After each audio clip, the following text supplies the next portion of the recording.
What's up? What's up? I'm back after an extra week away. I know a lot of the expert podcasters say not to include your personal stories and stuff like that, but one, I'm not them and they aren't me. And number two, I always vow to be open about the ups and downs of my journey to my dreams and goals. Ever since I was a little kid, I was always like, man, if I ever get any platform, I want to show people like literally every day of what that looks like, not just the highlights and whatnot. And I think your boy was simply reminded recently that I'm human and sometimes I get burnt out. I think Nipsey called it a marathon for a reason. Sometimes you need water. You're not just gonna do it in one sitting, right? You're not just gonna do it continuously. You need to slow down sometimes. You need to slow down and eat some food, in over the course of the marathon. And I feel like that's kind of where I was. So that explains my absence from what should have been last week's episode. So that's pretty much where I've been. But as you can imagine, I'm definitely happy to be back today. All right, all that's in the past. And I'm happy to return to discuss some topics and really just share some thoughts on some of the things that have happened across basketball and the hip hop world. It's been a little minute since one of these episodes, so I thought it'd be cool to just do one of these since it's been a minute. But today, I actually want to discuss Anthony Edwards' recent comments on Michael Jordan allegedly being the only one that was skilled in his era. And then after that, I wanted to kind of have some fun with hip hop and share three songs that have been on repeat in my playlist lately. All right, so what's the point of hip hop being a community H2DG family if we don't share songs with each other? So I want to just take a minute to share some of the songs that I've been bumping heavy in rotation lately, and then the. I'm gonna actually end on a lighter note too with some thoughts on the recent release of NBA 2K25. All right, I'm a gamer at heart, so I had some thoughts about that. It's kind of been flowing on my TL a lot lately, and I have some thoughts on the game and its release. And then, of course, we're gonna end with the dog of the week. I got a dog of the week this week. And which will obviously, if you're paying attention, will be coming from the WNBA. So I'm excited to reveal who that is at the end of this episode. So it's already jam packed right now. You already know how I do on here, a little bit of everything. Because once again, I got a little time today. I'm back. I'm a little more refreshed, rejuvenated, and I got time today. So without further ado, let's get into it. Welcome to Hip to the Games, the podcast for you, the basketball junkie and the hip hop head. I'm your host, Desmond, and I too have had hoop dreams and enjoy the beautiful genre of hip hop and its history. Together, we will enjoy some of the greatest albums, songs, artists, players, moments, teams, and so much more, while even mixing the two on occasion, all in my hope that you remember why you love both or either of these to begin with. You'll soon understand that Hip to the Games is more than just a podcast, it's a lifestyle. And if you were looking for a platform that combines both basketball and hip hop, you've come to the right place.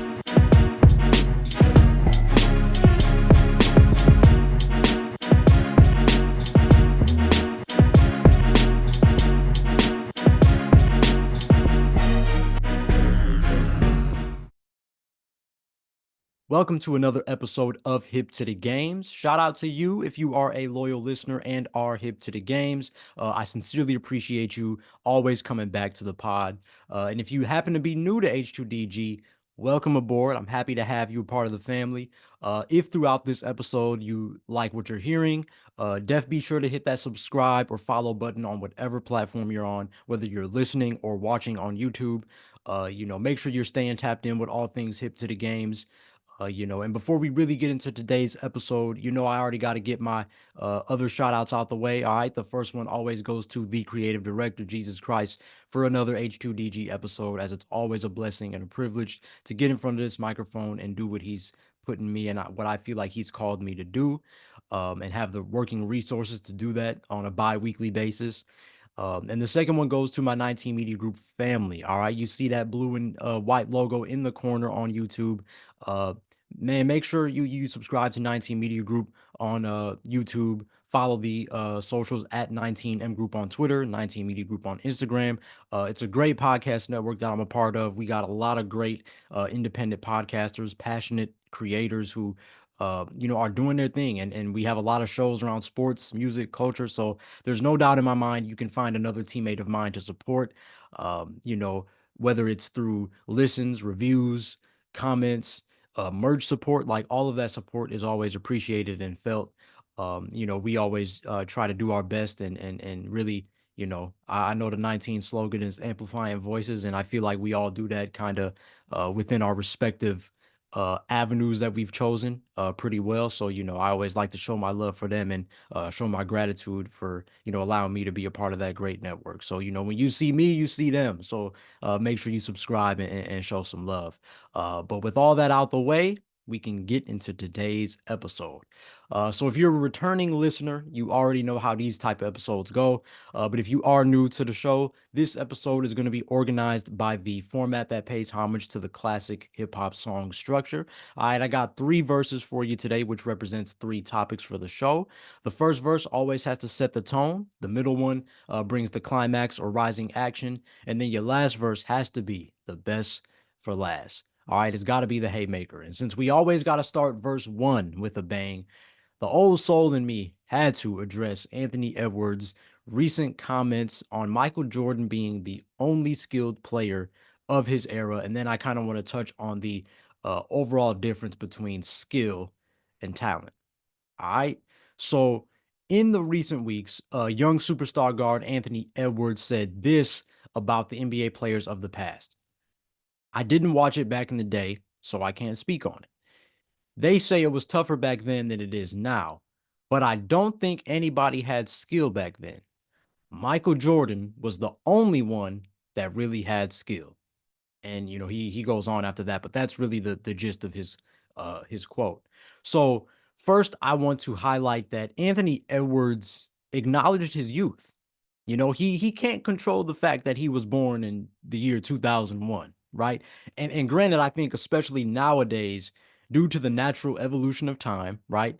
A lot of these young players, even some of the stars, they aren't the same NBA maniac historians that a lot of us grew up with, right? While a guy like Allen Iverson used to geek over Isaiah Thomas, and Kobe was enamored with Jerry West, and Tim Duncan and KG, like they wanted to learn everything they possibly could from Bill Russell. Most guys today I feel like have that approach of like, yeah, that's cool, but we got next, right? Like they're kind of just indifferent to it, right? And I don't fault Anthony Edwards for being honest and saying that. But obviously what I don't like is, while it was a generalization, right? We make, as humans, we just make generalizations all the time. Um, I don't like the way he essentially said it was Michael Jordan and everybody else in terms of skill, because in my eyes, that couldn't be further from the truth. Sure, you could say Mike was far superior in terms of talent, right? He was fast. He could jump and seemingly stay in the air. He had an energy that seemed to never run out. Um, excuse me. He made some of the most difficult layups look easy due to the size of his hands. He's an all-time great dunker. He rarely had injury issues. Like, you know, it's talent stuff, right? You can't teach that stuff. He built on what Dr. J had, and because you look at Dr. J and Michael Jordan, and it's like, okay, Dr. J dunked from the free throw line. Mike put some flavor to it. You know what I'm saying? Dr. J did a reverse layup with one hand. Mike did a switch hand layup, right? To me, it was never about there not being other talented players in the league. It was the simple fact that Mike stood out so far from everybody else. The talent, not the skill. The talent is what gave that extra gap between the competition. Like, you mean to tell me Clyde Drexler couldn't hit a dribble pull up? That Reggie Miller couldn't square his feet off a curl, right? That he couldn't read the defense and choose when to flare or curl? You mean to tell me Steve Smith didn't have post game? Right? You could say Michael Jordan performed these at a higher level, but you can't say he was the only one doing them. See, that's the difference between skill and talent. And I think my generation specifically has forgotten that a little bit, and part of it isn't our fault, right? Like, I think NBA players are so good at meshing skill and talent together that those two words have often become synonymous with each other. But the fact is, skills can be worked on and developed. Talent cannot. For example, you cannot teach somebody how to go coast to coast and dunk from the dotted line like LeBron. Some guys got that and plenty others don't. Even some of the most, to the naked eye, athletic NBA players can't do some of the stuff we've seen LeBron do, Russell Westbrook, D Rose, you know what I mean? John Morant, right? However, you can teach a player how to hit a fadeaway over the right shoulder on the block, right? Mind you, again, that's something LeBron has eventually, he's developed throughout his career. And again, like Jordan, is slash was the best player of his era because he eventually got to a point where the talent and the skill were elite. I think another example, I've said this before. I believe Kevin Durant is the most naturally talented scorer we have seen. Not to say he doesn't have skill, because he certainly has skill. Few guys are in the gym working on their craft more than Kevin Durant. That's exactly why he's where he is today. But he's also very naturally talented, right? Because you can teach footwork and mid range shots, you can lab those things. You can't teach the simple fact that Kevin Durant grew to be 6'11" and happened to move like he was 6'5". That's from Jesus himself. And again, which is why to me, if we're talking skill, Kobe Bryant is the most skilled scorer ever because he essentially taught himself to do what Jordan did with a little bit less talent than Mike, right? Kobe, as athletic as he was, especially number 8 Kobe, Froby, he wasn't on Mike's level necessarily. Again, he did not have as big hands as Mike, right? So he couldn't always do what Mike could. But you darn sure he was in the gym and he developed those skills to a level where it was like I'm not just gonna do what Jordan did. I'm gonna remix it a little bit, right? That's what you always hear in conversations about Kobe Bryant. Um, and that actually kind of leads to my next point. It makes sense that the generation that has benefited from YouTube highlights, they've created more versatile basketball. Um, and they look at the highlights from the past and, now they can say, "Oh, well, they wasn't really all that." Well, it's like, of course, we have the benefit of being able to just at the tap of a finger, we can look at highlights over the years. So again, I think a good example of somebody in this era is actually Anthony Edwards' teammate, Nas Reed, right? Like if you put him in the 2000s, he's definitely not playing the way he is right now. But see, because the game has evolved and like I said, it's gotten more versatile, darn Nas Reed is darn near a small forward two guard, right? He can dribble, he can put the ball on the floor. They call him Big Jelly, right? He's good at finishing around the rim. Like he's not necessarily a power forward. This dude is just like the new iteration of a power forward, right? He can handle like a guard, he can shoot threes, like he's that kind of guy. Again, that comes from the evolution of the game. And I think, the evolution of the game sometimes make past players look worse, right? And that's a good thing, right? Isn't that what evolution is supposed to do? Um, you know, uh, another example, right? Like from the shooting guard position, Michael Jordan had a mean step through in the post. Kobe took it to another level though, and not only tried to do it from further out, um, but he used it to perform self alley oops, right? He would step through, throw it off the backboard, hit the layup, or even throw it off the backboard, catch it, throw it to Pau Gasol, right? The only dude in the league with the audacity to perform those moves. Let's remember, nobody was doing that but Kobe Bean Bryant. Um, and then you look at today, how many guys, if you watch the game, how many guys are coming down the court and their first instinct on the step through is to throw it off the backboard to themselves? The evolution of YouTube. You got about 10, 15 guys doing that every season now, as opposed to just the one guy that was doing it 10, 15 years ago. You know, um, it's really interesting because, like, yes, these guys are making these moves. Um, because more guys are making those kind of moves, it looks like the league is more skilled, right? You could argue that. Um, but then again, another thing Anthony Edwards forgot is that this conversation can go the other way, right? I could say that the past players were more skilled because they were laying the bricks that the current generation has since benefited from. And I think this is something that Kevin Garnett mentioned on KG Certified. I know the clip kind of went viral on Twitter. It's probably on Instagram too, if you can find it. Like Kevin Garnett really said some stuff that I had always been feeling, and like it kind of validated my feelings a little bit because I'm like, okay, knowing that KG played the game and was successful and is a Hall of Famer and he thinks this way, okay, like I knew I wasn't tripping, right?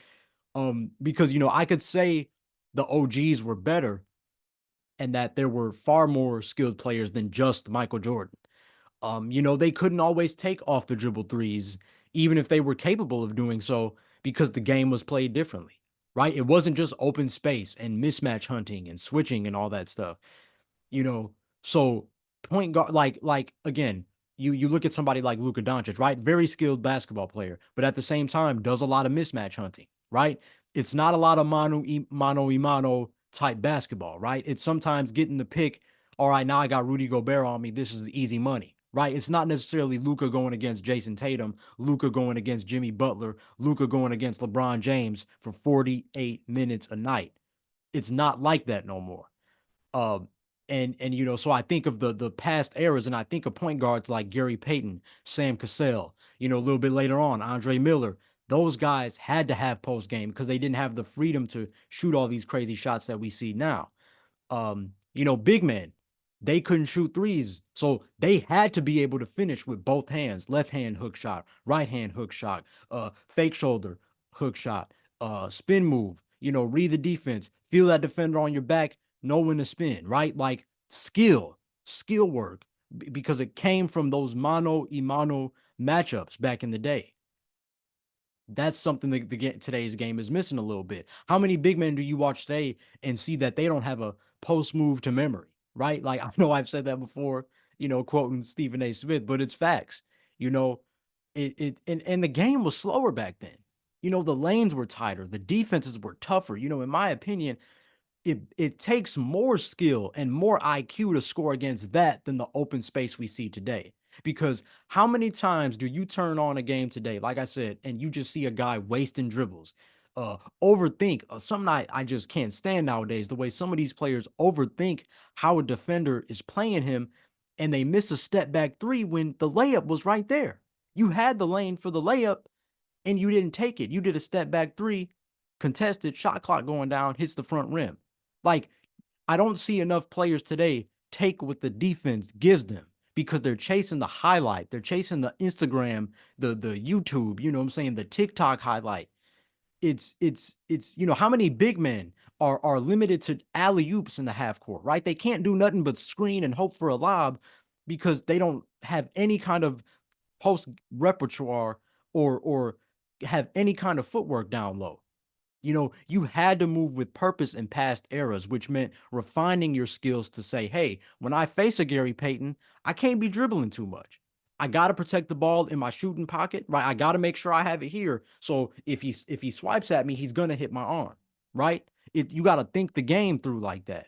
I might have a height advantage so I can shoot over the top of Gary Payton, um, or back him down to get closer to the rim. Not to say that's easy, but again, you gotta judge your strengths and weaknesses and your opponent and take what the defense gives you, right? I think too many times nowadays we see all these guys try to dribble around somebody like a Gary Payton, right? Or modern example, Drew Holiday, right? And they can't. Again, let's be real. Kyrie Irving, incredibly skilled. Drew Holiday had him in the clamps. Jaylen Brown had him in the clamps, right? Kyrie could not dribble around those guys. Like, so he knew his moves had to be more efficient. And honestly, to Jaylen and Drew's credit, they did a great job on Kyrie Irving. So it was a harder series for Kyrie. But again, I remember watching the finals having more faith in Kyrie Irving because I'm like, oh, if anybody can adjust their game and say, all right, I need to score quick. I need triple threat, one dribble, two dribble pull-ups. Like, it's Kyrie Irving. Sure, he might have not shot the ball the best, but like I had faith, you trust a guy like Kyrie Irving to make those kind of in-game decisions and adapt. Um, Another example, right? I use the shorter example with Gary Payton, but what about a taller guy, right? Like Scottie Pippen. Not only does he have the size advantage, But he's gonna guard me 94 feet. He's going to disrupt post entry passes, and I can't settle for jumpers because he's taller than me. So I have to be efficient with my dribbles. I got to use simple moves to just change of pace to get around and try to draw fouls. So then if I get Scottie Pippen in foul trouble, then he can sag off a little bit and he won't be as aggressive. Then I can get into my bag a little bit more. Then I can do some of those things that I was limited to offensively, right? Because he can't be aggressive against me. This is how you think this is how you think the game. And you know, I think, like I said, so many of these guys today want highlights and they want to dribble so much that they to the point where they don't even have the energy to make their actual move, right? And while a lot of what I said is IQ centered, some of that stuff is skill based, right? Some guys don't move off the ball. Some guys aren't good as pulling up, going towards their weak hand as opposed to their dominant hand. Um, some guys make moves you can tell they didn't practice, but because they seen someone else do it before, it became like a last resort instinctual decision, right? Oh dang, uh, he took away all my options. Well, hey, Kobe did this versus the Knicks in 2010. Let me try it. Boom. Like you see that stuff sometimes. In a nutshell, like I believe the way players played back in the day forced more guys across all positions to develop their skills, right? Because again, like I said, it's the skill versus talent debate. Uh, sure, somebody I could point to a big man from back in the day who probably wasn't as good as Anthony Davis, right? But there might be something that he does better than Anthony Davis, right? And I think that's really the kind of conversation here because and I can even mention this. Nowadays you hear, "Oh, this guy is unplayable," or "This guy can't finish games." And I'm talking starters. Like not bench guys, but NBA starters somehow become unplayable. To my knowledge, that wasn't a regular thing back then at all. But all that said, I do see what Ant Edwards was trying to say, right?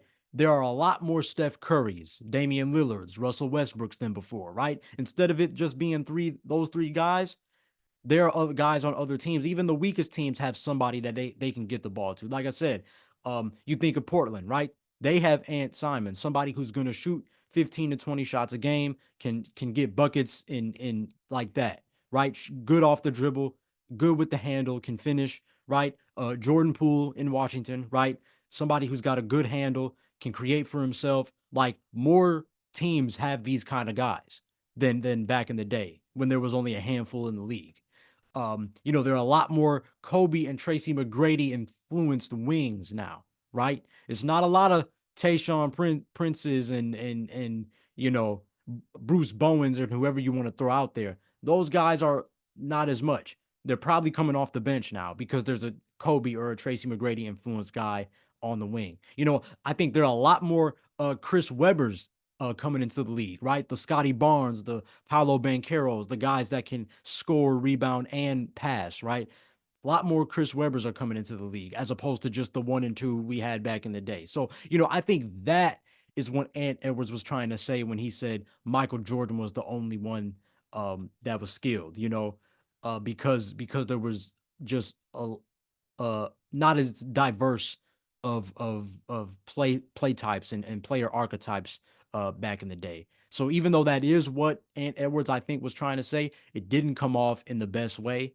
And like I said, I just really think it's a matter of talent versus skill. Knowing the difference between skill and talent because there were plenty of guys back in the day who were skilled, right? Even the average power forward probably had a jump hook, could set a good screen, had a drop step in the paint. The average point guard knew how to throw a post entry pass, could hit a floater in the lane, things of that nature. They may not have been as talented, but we can't confuse talent for skill just because the way the game has evolved up today and that we see more guys with more opportunities to score and things of that nature. So, Ant's comments created a lot of discourse lately. I hope everything that I said made sense. I felt like it was kind of a mess in my head, but I tried to articulate what I was feeling the best way I could.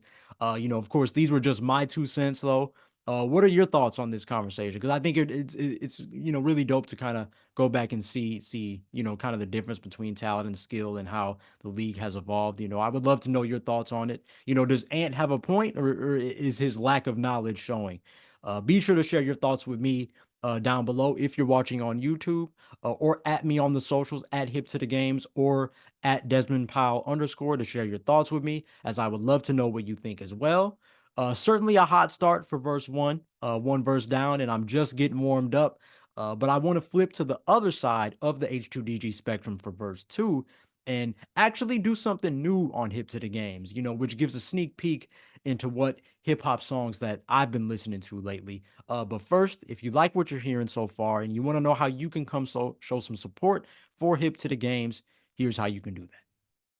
As a fan of Hip to the Games, not only should you show your love for the podcast, but you gotta express your love for basketball and hip hop. With a wide variety of clothing and accessories, there is always a way to show how much the game of basketball and the game of rap means to you. Let everybody know what it means to be hip to the games by clicking the link in the episode's description to cop some merch and represent the H2DG lifestyle. All right, welcome back to Hip to the Games, where we're going to kick it right off with verse two of today's episode, the first climax.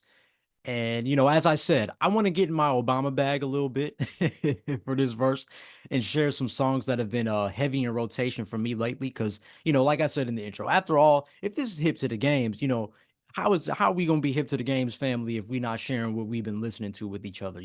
I do that with my friends. A friend of the show, Martin. Shout out my guy Martin. Every now and then he'll just randomly text me, "Hey, Des, what's song of the day? Song of the day, song of the day," and he'll send me something, or he'll send me two songs, then I'll hit him back with one. Like, so that's kind of where the inspiration for this came from. But briefly, before I do get into that though, I would be remiss talking about hip hop and not paying some respects to some of our fallen contributors to this great genre in recent weeks. Paying some respects to Chino XL, Fat Man Scoop, and Rich Homie Quan, who all passed away in recent days and weeks. And in all honesty, I can't say much about Chino other than the fact that I knew he was known for heartfelt storytelling and a ridiculous display of lyricism. I always think back to his freestyle on the Art of Rap documentary because he was like a machine, and he got so much love and respect from his peers, which further increased my respect for him because people didn't just mention his skills on the mic. They said how he was a dope uncle and an amazing father. So I think of him, and then it's crazy because me and Devon had just mentioned Fat Man Scoop on our birthday episode, right? And like I said in that episode, I wanted to touch on the wide variety of hip hop, in that episode, and share different topics and whatnot. And I knew I had to include him because he was the prototype hype man, and I know everybody was showing love to what he did with Be Faithful with Faith Evans. And the funny part about that song though is that even when I hear the original version, I still do the Fat Man Scoop ad libs in my head.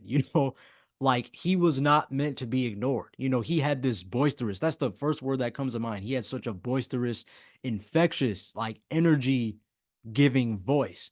That could make the driest event fun, and his presence will be missed for sure. And I think the same goes for Rich Homie Quan. Like, I wasn't somebody who listened to him heavy either. It wasn't my go-to. But and he was often the butt of the joke because he messed up Biggie's lyrics on Get Money, that one awards show. But I was starting high school when Lifestyle came out, and when Type of Way dropped, right? Like I remember being a freshman in high school, and I'm talking like literally the beginning of the year. Like Trinidad James, All Go Everything, Lifestyle, Type of Way, like these were like high school, like the high school anthems. Like you could not go to any hallway in my high school and not hear somebody bumping those songs out their backpack, whether it was in the laptop, the little Beats speaker, like the Beats pill or whatever. Like you always heard somebody either playing that song or somebody rapping it. And you know, like, I think it's funny too, like, and even when Walk Through dropped, right? Like so many people made vines to that song, right? Shout out Vine, man. Like that song was everywhere. And like even in that short time, Homie Quan was everywhere. And it's funny that like you think about lifestyle, that literally brought people together because we knew it was like this fun celebratory record, but we were all trying to figure out the lyrics to it as well, right? So I think and he really helped usher in that new wave of like melodic rap that we hear so much nowadays too. I saw a tweet that I felt said it perfectly. Like he was ahead of his time and vintage all at the same time. Um, like some of those songs were like perfect for kind of that like Terrence and Roxy 106 and Park era. But like I said, it's exactly how a lot of rappers are sounding nowadays. So he was ahead of his time in that regard too. And then seeing the love that he got on social media and everything, man, that just told me everything I needed to know. Like, and just briefly, what bothers me about that situation for me is that clearly he had his own struggles and was open about them, and it was likely born from the fact that he was a product of his environment and he found success in the music industry. Like, that's a lot to deal with. Same thing with DMX, man. Like, it's so much, man. It's so much. They push fame and they push money onto these artists just to watch them struggle to maintain their sanity just to keep being successful. I can't stand that nasty, vicious cycle. That was the first thing I thought of when I saw the news that Rich Homie Quan had passed away. Because I'm like, it's like they're conditioned to chase this fame. Like, I gotta make it out. I gotta make it out. I gotta make it out. So then, okay, boom, let me get the money. Let me get the money. Like, I gotta put out hit after hit after hit. Now I'm successful. Now I'm being drowned in the industry, like everything that comes with it. The fame, the women, the money, the opportunists, right? And now it's like making me lose my sense of self because no longer is this like necessarily something that I enjoy, but it's becoming a job. Now I gotta cope with that.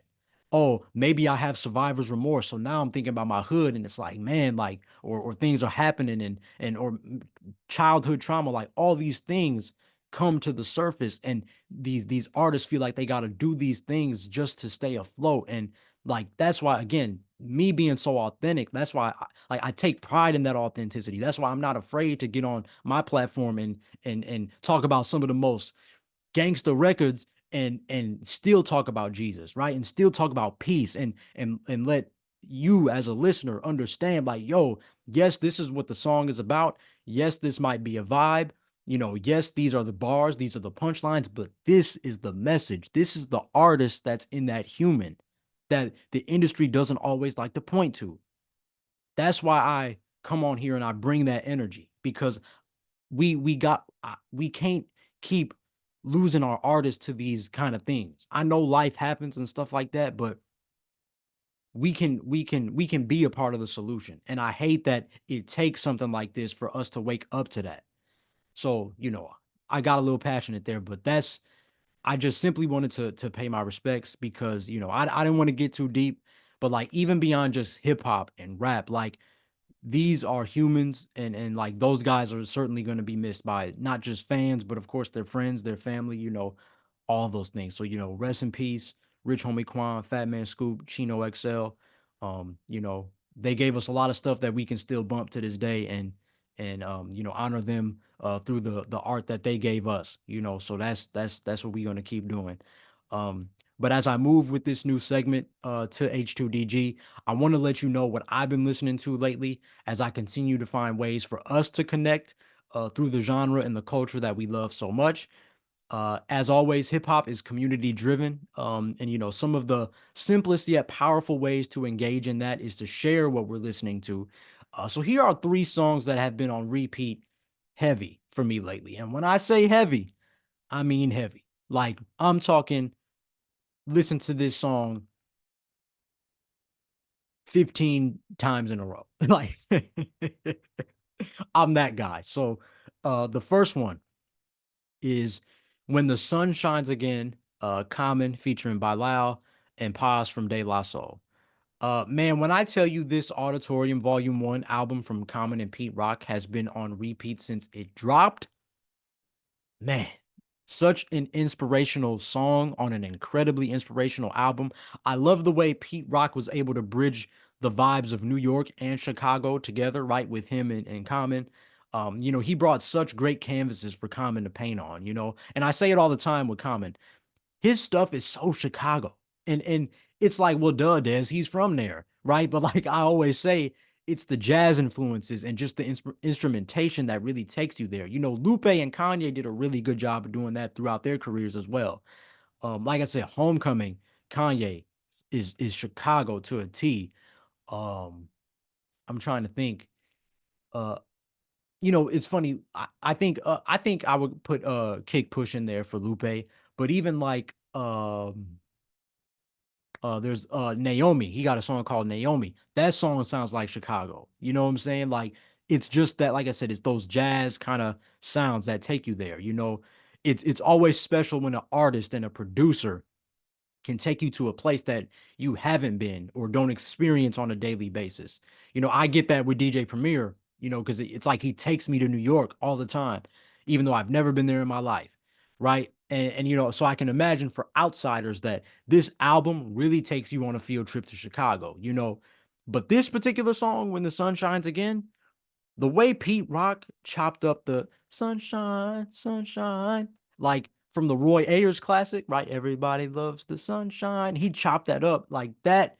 This song sounds like sunshine. You know what I'm saying? That's probably, I wouldn't be surprised if that's why they called it When the Sun Shines Again, because it just has that inspirational effect to it. It's beautiful. Um, and like that's the thing about the sun, right? Whether after the night or after a storm, it always returns.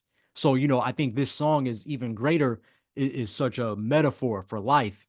And it's I think that's why I enjoy it so much. I always love inspirational songs. And, obviously though, I mean, come on, it's hip to the games. Common raps some dope bars, which includes raps disciple from the street apostles, the big payback from the dollar that I borrowed. Like, bruh, Common is always making connections to his past work.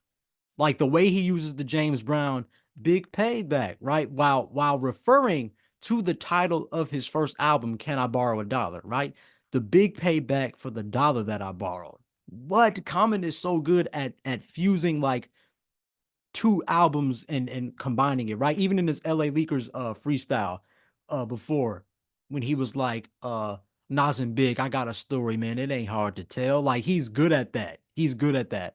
And so that line definitely stuck out to me, especially also because it's like he's saying, I took a chance and I believed in myself. I'm seeing the fruits of the way that I impact my city. And, like Jean Baptiste Point DuSable,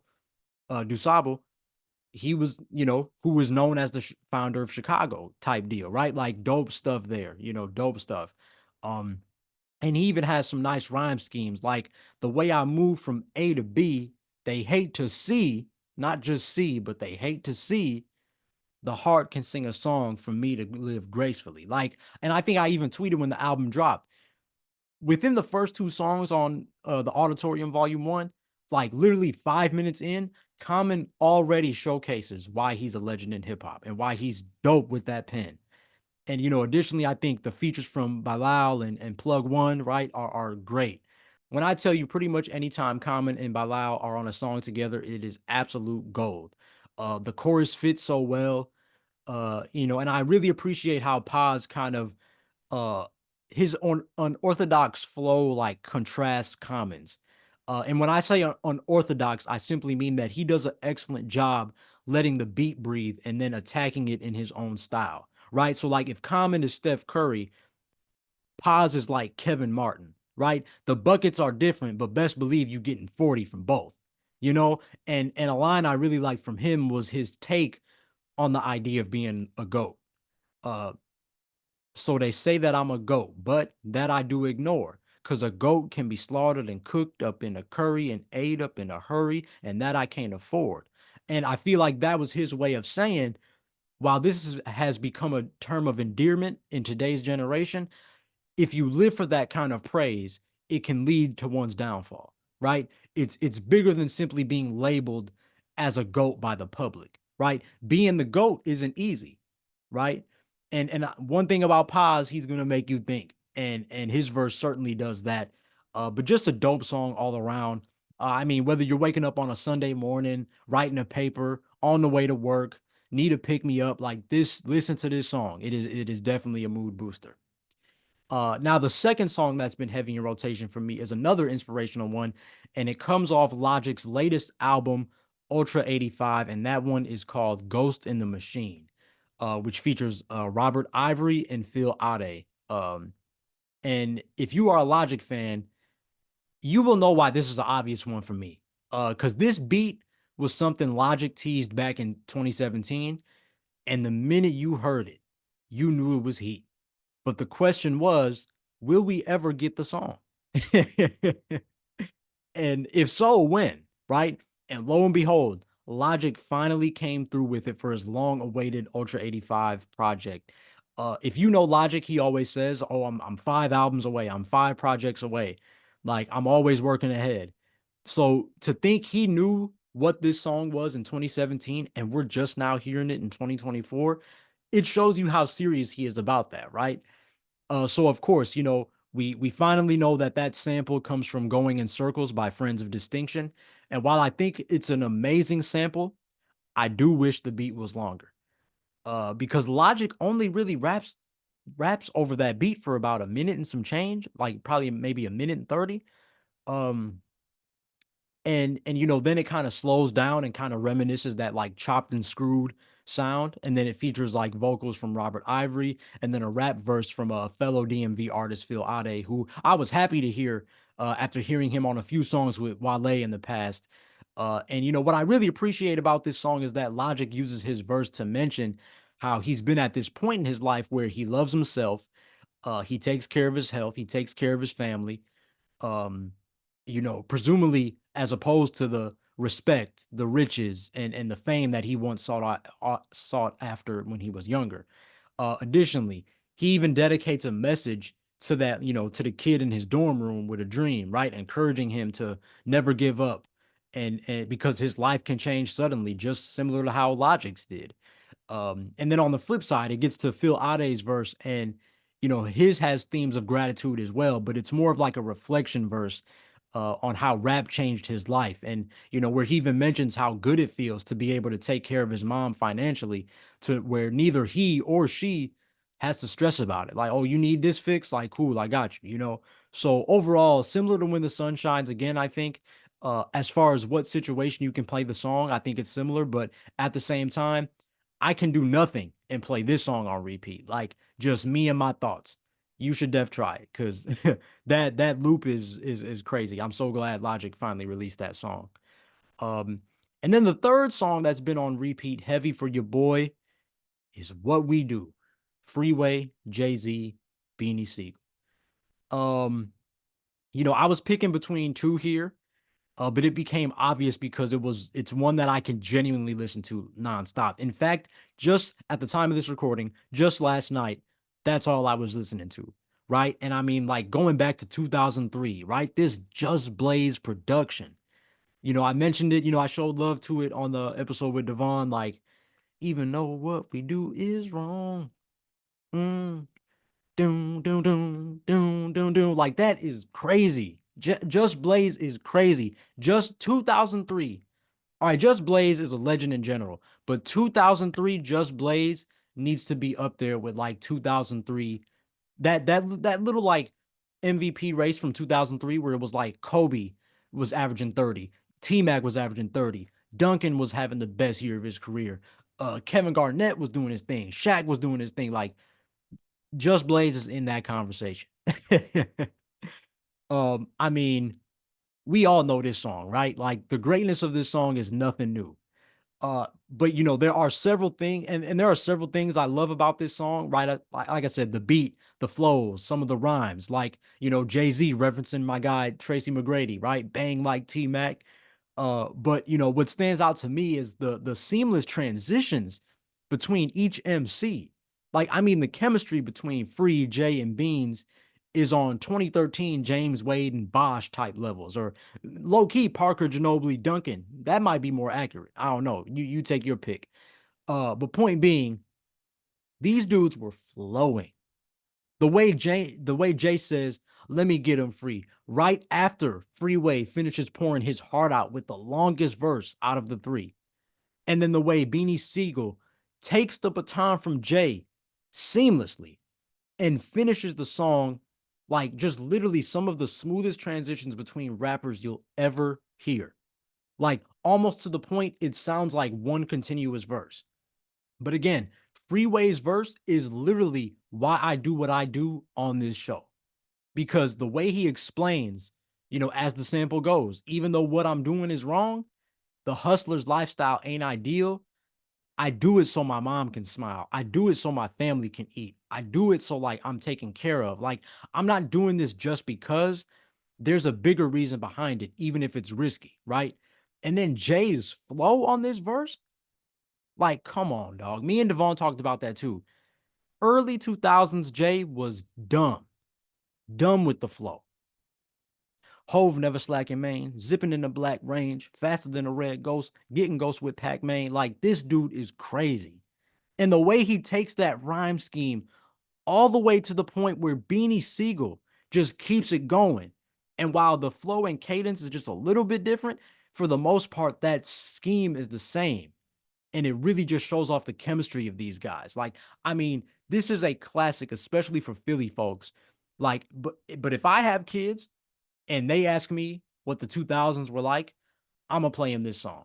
I even had to wear my T Mac jersey, you know what I'm saying? Because I was just in that mood. Like, like at the very least, I'll play them the instrumental for sure. Like such nostalgia, man. I don't gotta go too deep on this one. Obvious reasons why this has been on repeat for me and often stays on repeat for me.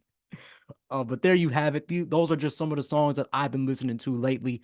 But I want to know what you've been listening to. All right, hit me up on the socials and share. I would love to know what you've been bumping, what you've been listening to also. But in the meantime, that's two verses down now and more to go. But one more verse and then the dog of the week. As I actually want to flip it right back to basketball talk for this last verse.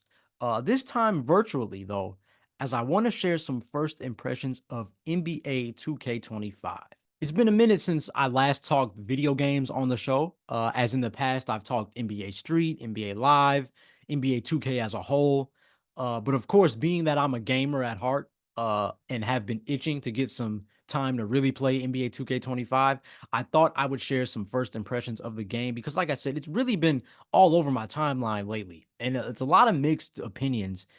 And, of course, because this is hip to the games too, before I really get into like gameplay stuff, I just want to get the ugly out the way and say that this year's soundtrack, at least before any of the updates and additions, because every like Friday or something like that, they add new music. But out the box, this soundtrack is boo boo. This soundtrack is a little boo boo. I think it's it's probably the first time where I genuinely don't know a majority of the songs, let alone the artists. Like I'm only 26 and I feel like I've been living under a rock. Like I dig the addition of Key Glock's "Let's Go," right? Like that's a huge song this year. Like it's on every commercial. Madden got it on their soundtrack. 2K put it in theirs. Like that beat is crazy. That's dope. High energy. I love the way they brought back classic 2K editions. Like Shutterbug by Big Boy, right? That's been a 2K fan favorite since it first dropped in 2K11. And then Grinding by Clips, right, which first appeared in 2K15. There's some highlights. Eminem, Big Sean, Babytron, Toby. That's a solid joint. And that's a nice way to like bridge the generations, right? You got the OG Eminem, Big Bro, Big Sean, and then like the youngin in the game, Babytron, like all from Detroit. Like that's dope. Um, but other than that, man, it just serves to me as a reminder why 2K should get me to do the soundtrack ASAP. You real if you remember that one episode where I literally gave my pitch to 2K on to get me on the soundtrack. They have yet to respond and listen to me, but we keep getting those views and comments and if if success is in my favor, maybe 2K will hop on and hit your boy up. um, but more importantly, I do want to move on to the gameplay.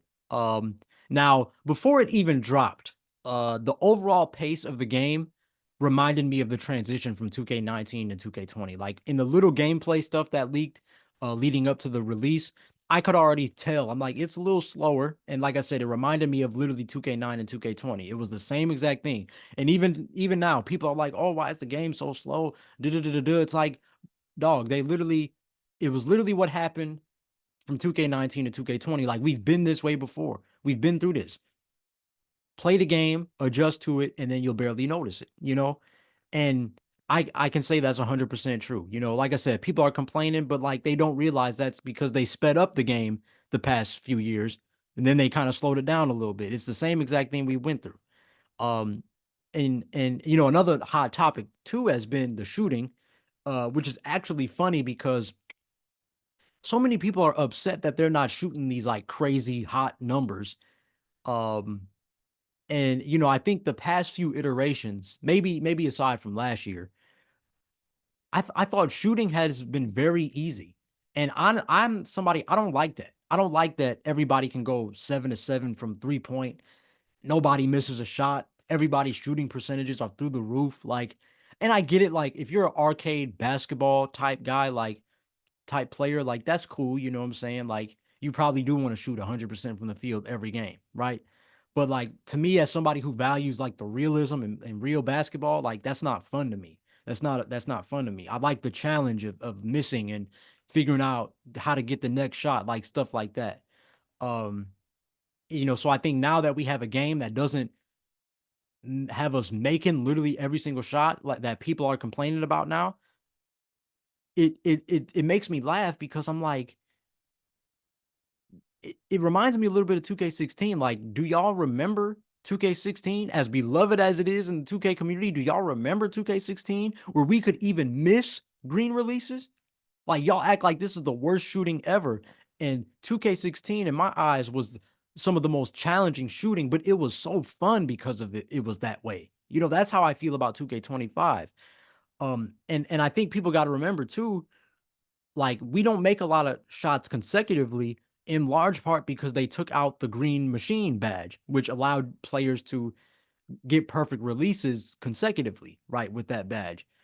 So they took that out, and now people wonder why they're not as consistent, and or hence, should I say, more realistic, getting more realistic results. Um, you know, and like I said, it's just funny looking back at old 2Ks and seeing that people are arguing, or excuse me, people are well, yeah, they're arguing, but people are upset over some of the same things that we went through in the past. Like this ain't nothing new, you know. And personally, like I said, as a my I primarily play my career, so I love realism. You know, I love missing shots at a realistic rate. I'm tired of shooting 60, 60, 98 shooting splits, right? Like, and even when I do play online on occasion, I'm tired of seeing one guy go 7 to 7 from three. Like that happens far too often. And that brings me to this. Some people are upset with shot contests this year, like the defense, because number one, the game it's no longer green or miss, thank God. Um, Again, unpopular opinion, but green or miss to me is terrible. Um, and you know, so shots are going in even if they're not perfect releases. And then number two, 2K finally said, you know what? Players make contested shots in real life. We should put that in the game. Thank God. Because, you know, I understand that like every year 2K has the extremely tough job to having to make a game that satisfies all players of all levels, right? The person who's playing for the first time, the person who wants a realistic basketball experience, the person who wants more of an arcade basketball experience, the person, you know, the dad who wants to relive the 80s, right? And play my NBA with Larry Bird and the Celtics, right?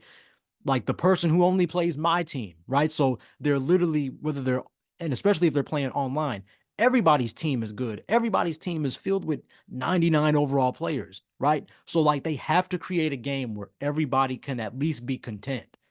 And so we forget that as a 2K community sometimes. And you know, ultimately, in my opinion, the best 2Ks have been the ones that represented real life the most, you know, while still having some loopholes to where arcade players can have their fun. Again, a great example of that was 2K16. I thought it was incredibly realistic. But again, There was always those people in the park who had the Kyrie Irving dribble moves and that they would just spam and get the ankle breaker and all that stuff. So they could do their thing and be satisfied. I could do my thing and be satisfied. It was fun basketball. And I think 2K is kind of trying to get back to that. And that should be a good thing. But I think it's getting lost in the fact that so many people want their idea of perfection. And yeah, it's tough. And especially because the online community has such a big voice.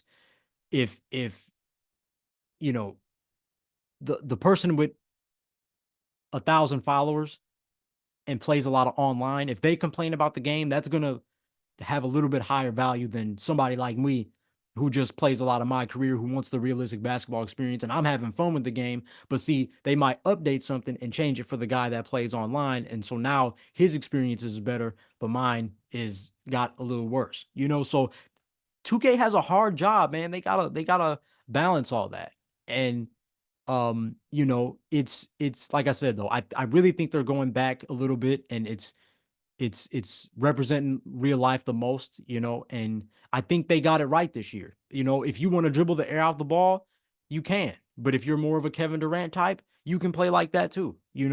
I just think people have to chill and like simply play the game. After all, it just dropped September 4th if you pre-ordered it, like September 6th for everybody else. So like it's still very early. Like if you're already complaining, like give yourself time to enjoy the game.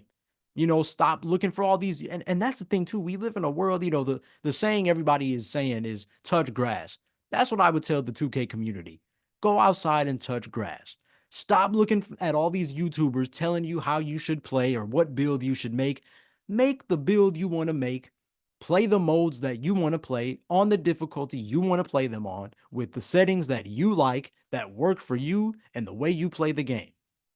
Stop going on TikTok and following all these viral people who are telling you to make this one build that probably doesn't even fit your play style or your skill level. Like play the game that you want to play. It would be that much more. It would the community would be so much in such a better place if people did that. Because I'm in the minority with this too. Like I see a lot of people complain like, "Oh, I got to make 10 my player builds. I can never find the one that fits me." And it's like, I get it, right? Like try different things and see what sticks. But for me, every year I have the same build. It might be a different name based on the game, right? But like I'm happy because I make one build, because I make the build that I want to make. I try to base it off the kind of player I always wanted to be in real life, and I'm happy with that build. I don't care if I'm playing online. I don't care if I'm playing offline. I don't care if I'm at the rec. I don't care if I'm on the park. I don't care if I'm in the theater. Like, I enjoy the game because I made the build that I wanted to make. Period. Simple as that. Right? So it's easier for me to have fun with the game because that at the end of the day, that's how I like to play, you know? And, I encourage the community to try that instead of complaining about every little detail. Because after all, the game just dropped. Like I said, it just dropped. So anybody complaining just really has to chill because no game is perfect, especially after a week since, release. Like I think the game is really smooth. They took pro play to a whole new level. There's a lot of new animations. Shot creating is awesome. It's probably been the best it's ever been, which is great for a guy like me, shooting guard. Kevin Durant and Steph are ridiculous this year with the pro play. Dribbling is dope. Like, sure, there are some hiccups as no game is perfect and there's always an adjustment period. But to me, the only people who are miserable are the people who expected a perfect game that only fit a small percentage of the community's wish list. So those are just some of my thoughts on NBA 2K25. The latest from the 2K franchise. Like I said, I'm excited to get more time on the game, and hope to see some better heat added to the soundtrack, most definitely. In the meantime, but now that you've heard my inner nerd, I feel like I really feel like a nerd right there. I'm always a nerd on this platform. But yeah, that's how I feel with that. But what do you think about NBA 2K25? Is it a W or not? Let me know. You know the drill. Share your thoughts with me because I definitely think I could be more involved in the 2K community. And I would love to see like what everybody thinks. And let me know if you want me to include a little bit more of the video game side of me on Hip to the Games too moving forward. But with three verses finished now, we're not done just yet, as I do have the dog of the week to hand out today. If you've been here long enough, you know that we all about being doggish on H2DG, where I like to highlight those that are relentless towards their goals and exude a confidence that supersedes any self-doubt or doubt from haters. So I decided to consistently take a moment to acknowledge an NBA or even WNBA player who is hooping and showing what it means to be doggish. And last time it was Enrique Ngubawale who received the honor. So naturally, given that the WNBA playoffs are like really around the corner now, I had to give a special shout out to the girl that has turned it up a notch or even two notches since the Olympic break. This one was easy, as she already showed flashes of her potential before the Olympics, but has since taken her game to a whole new level, helping her team go from terrible to terrific in just her rookie season. Caitlin Clark is this week's H2DG Dog of the Week. I mean, this young lady is outstanding to watch. We knew that part already, right? I always felt like she had more of the James Harden effect to her as opposed to the Steph Curry, prime Diana Taurasi type play style. And she's proving that to be true. She's a really good rebounder for her position for a guard. She's a fantastic distributor already. I think even at the time of this recording, she's got like what, three straight double doubles. Like she's going crazy right now. Um, she knows how to put this fever team on her back and lead them to victories. Like those well-rounded players, again, James Harden, Luka Doncic, we're seeing it in the W with Caitlin Clark. These well-rounded players who can shoot the lights out slash score with the best of them. Again, LeBron James, right? Like those are some of the best players to build your team around, even if they're not perfect in other areas, right? Like Harden's critique was his defense. Luka's critique was his defense. LeBron, couldn't always hit free throws, some stuff like that. Like, but they're well rounded enough to where you can build your team around them and they can literally carry you to victories. Like the Indiana Fever struck gold with Caitlin Clark because that's the thing. I'm not sure how many of us thought that they would even be a playoff team this year. I know I didn't. But yet here they are clinching a spot after a season that certainly had them on the outside looking in my opinion. It's wild what one player can do for a franchise. As the games increased, she's gotten just more comfortable and confident as a scorer and a distributor, really forming that chemistry with Aaliyah Boston, Kelsey Mitchell, Lexi Hull. Like, and what I love about that Fever team is that they wanted Caitlin on this team. While everybody else is kind of hating, like, oh, here comes Caitlin Clark. She thinks she about to be this hot shot WNBA player. But they were like, hey, we want it. We want it. Because maybe they seen this, right? Like, she's the kind of player we need. Like, she's gonna help us be so much better. And I think it's no they've taken a huge stride, and it's no surprise that they're in the playoffs the way they've been playing lately. I think they were just ready to give her the keys to the offense and let her do what she do, and she hasn't disappointed. Um, you know, like I've been saying, the league certainly tried to test her gangster. You know what I'm saying? They certainly tried to test her gangster, and um, you know, they tried to fight her and push her and get her discouraged. But she stood up to the challenge. She took it on the chin, and in major ways as of late. She's really locking up that she really locked up that rookie of the year race. Shout out Angel Reese, but Caitlin Clark, she snatched that thing. She snatched that thing. And she's likely going to earn all WNBA team as well. Like she's absolutely the generational talent we thought she'd be. And it's going to be fun to see where she takes this Fever team and really the franchise in the future, because they are certainly on their way. And even right now it's her rookie year and she's averaging 19, 6, and 8. Imagine what that's going to be when she gets older and the game slows down and she just continues to get experience, right? Like she's been in a groove doing her thing and not shying away from the big moments. And that's exactly why she's this week's H2DG Dog of the Week.